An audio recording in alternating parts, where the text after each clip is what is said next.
Actually, could we bring that stage light down? I know that that's supposed to somehow make me seem really effective. That's the projector. That's the projector. I should stand. Oh, look at that. That's better for two reasons. I can see you, and I'm not occluding the AV. Thanks so much for stopping by. And just to let you know, it says Pat Rothfuss reading, and I'll probably read a few things, but I actually was really heavily influenced. I once caught Gwendolyn Brooks performing. And actually, here's just a weird demographic thing. Who even knows who Gwendolyn Brooks is here? That's about what I expected. A poet from like way back in the day, went to one of her shows, and she read her poetry, which was cool, but I had read her poetry before. What was neat is while she was looking for the next poem to read, she would tell these little stories. And those stories are things that I would never have ever had access to. Of course, this was pre-internet, but they gave context for the things that she wrote, and it was just like, that was the fascinating part of the show. So what I've kind of grown into and what I really enjoy, while I am absolutely blind in the middle of my field of vision because I stared into that light for a long time.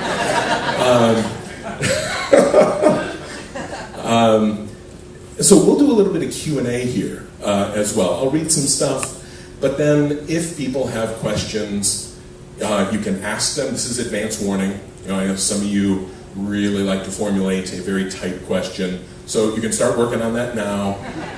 But in all fairness,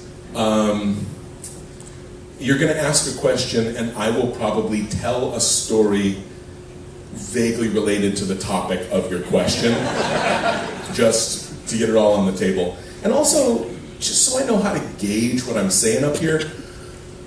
And please be honest, who has no idea who I am? You just happen to wander in here because you just ate, you're tired, and this is a quiet room. Okay, fair enough. Who has, maybe knows you've seen me like on Acquisitions Incorporated, but you've never read my stuff? Okay, interesting. Who has never read my blog? Oh, Jesus. Okay, so you guys might not know what you're in for here. We will take it as it comes. But thank you for coming. By the way, my name is Patrick Rothfuss.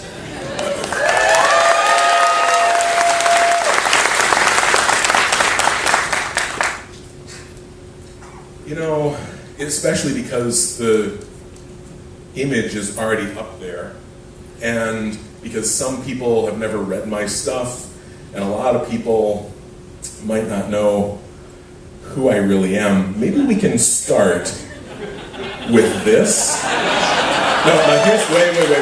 Settle down. Because here's an important question. Who has, let's do this both ways. Who has either read or seen me read The Adventures of the Princess and Mr. Whiffle? Oh, see, now everyone, that's maybe half the people. I usually like to do this if it's kind of a new thing. Should I do this anyway? Okay. No. Don't talk about it.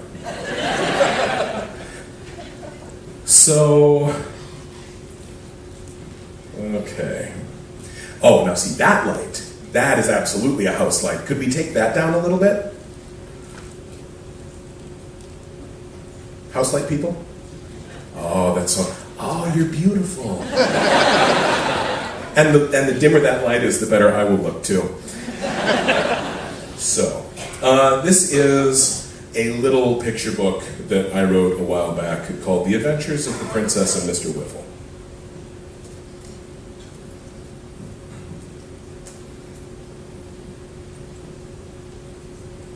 Are there any kids here? This is a for real question. How young are the kids? Make good choices. Not the kid, the parents. This is not necessarily a kid's book.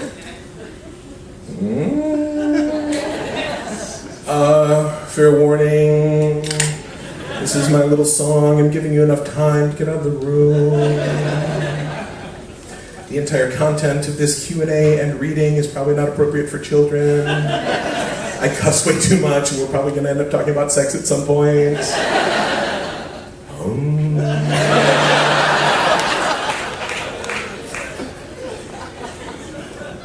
I have had not enough sleep and too much caffeine. I apologize in advance. Once upon a time, there was a princess who lived in a marzipan castle. She lived there all alone.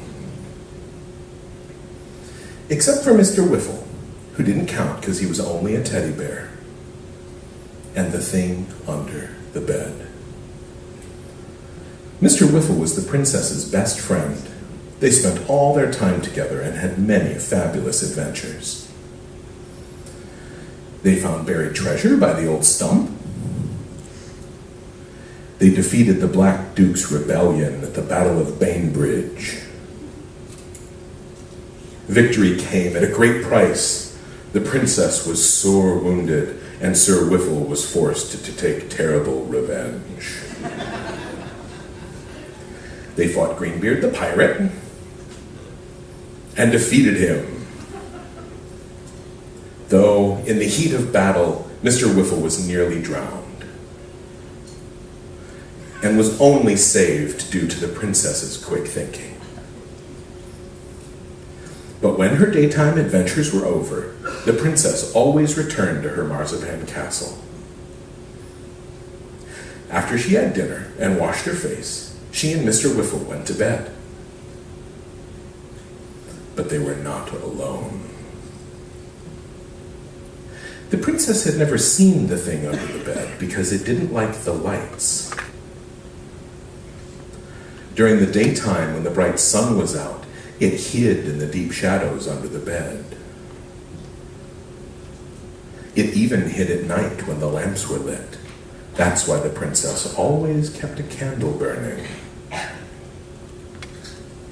But some nights, when it was stormy out, there were drafts in her room.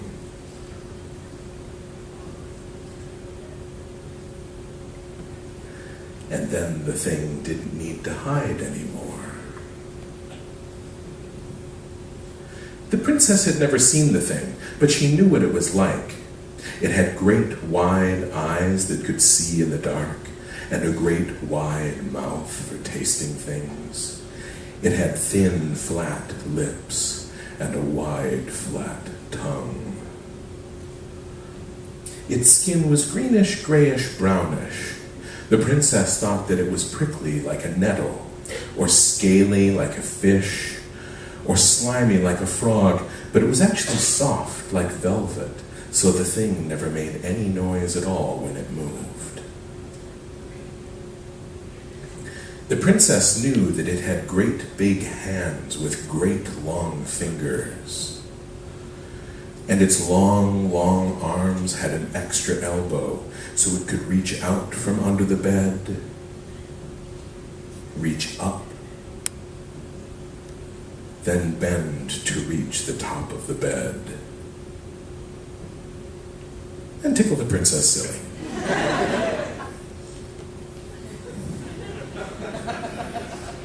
One day, a package arrived for the princess. The princess loved the kitten. She and Mr. Whiffle spent a long time trying to decide what his name should be. The princess wanted to call him Mr. Mutton Chop because of how he smelled. Mr. Whiffle wanted to call him Moloch because of his pointy, pointy claws.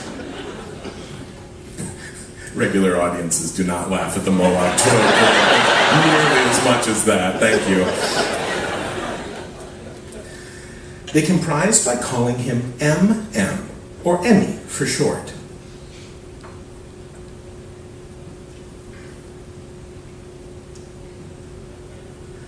But then Emmy got lost. He wasn't in their treasure mine, or in the old cave. Mr. Whiffle suggested they look in the river, but Emmy wasn't there either. They knew he couldn't get over the wall or past the gate They looked everywhere. But they still hadn't found Emmy by dinner time. Oh. That night, the princess couldn't sleep. Thinking about her lost kitten made her tummy hurt. Even worse, her candle was short, and the night was long, and her tummy hurt. Then the princess heard a noise from under the bed. She knew it couldn't be the thing because it never made any noise, except for sometimes a soft velvety rustle. The noise sounded familiar to the princess. It was the sound an animal would make if it wanted to cry out, but it was muffled and quiet. Then the noise stopped and the princess heard a soft velvety sound, like something was reaching and bending, reaching and bending. Then something wet and warm fell onto her face. Drip, drip, drip. Then Mother Moon came out from behind a cloud, and the princess saw what the thing was holding.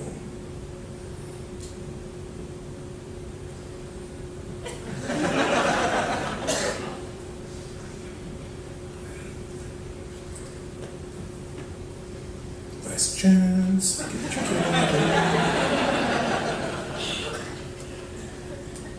It was a big piece of marzipan. It was sticky and drippy because the thing had been eating it. He wanted to share and be friends. He was already friends with Emmy. They had been playing under the bed all day. Emmy had been trying to call to the princess, but she couldn't. She'd been eating marzipan with the thing, and her little kitten mouth was all gummed up. When she tried to mew, it came out.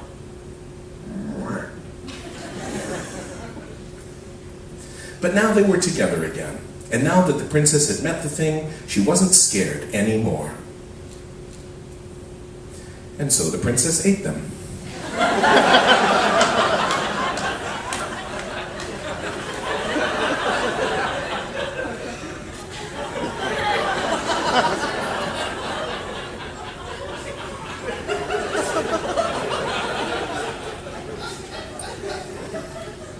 And there was nothing left but sticky bones. So she and Mr. Whiffle made a fort out of him. And had tea. There we go. There is the adventures of the Princess and Mr. Whiffle.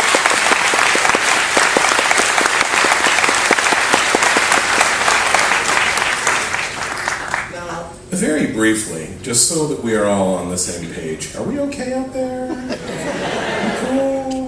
No, not you, not the adults. As the parents, yes, parents? Parents? Parents are not even making eye contact with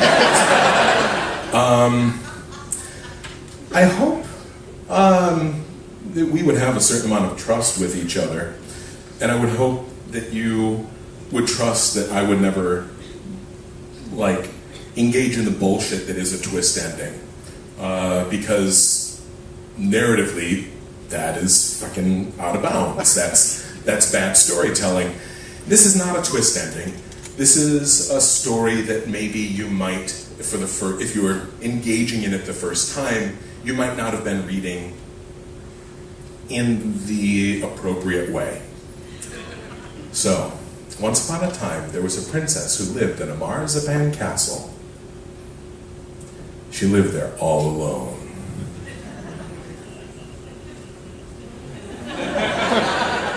There we go. So, the second time you go through this book, there's a lot of stuff in here that you've already seen that maybe you didn't pay appropriate attention to because you were assuming, based on certain props, that this was a kid's book. I mean, it's got a princess, it's got a teddy bear, and And it has a lot of the tropes, a lot of the habits of a kid's book. Specifically, you have like repetition, the description of like the minutia of a character. Oh, what big eyes you have, that sort of thing.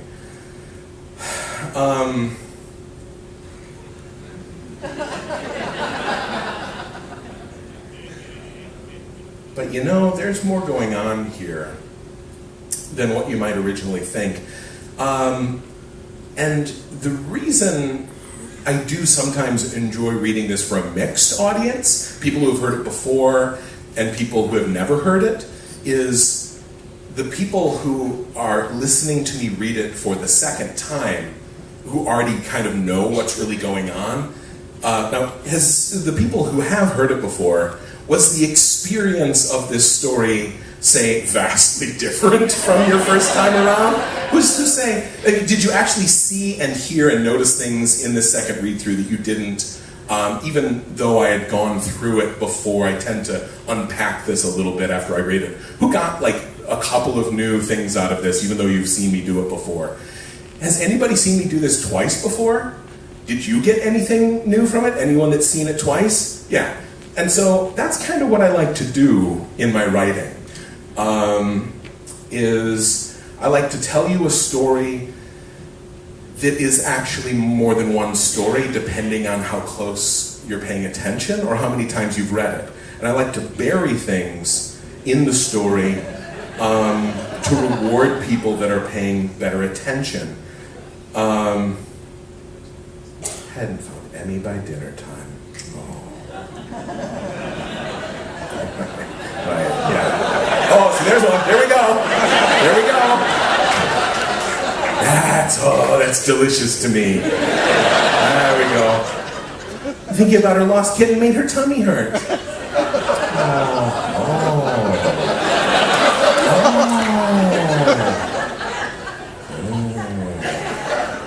Yes, this was not a pet. This was not a pet being delivered to her house.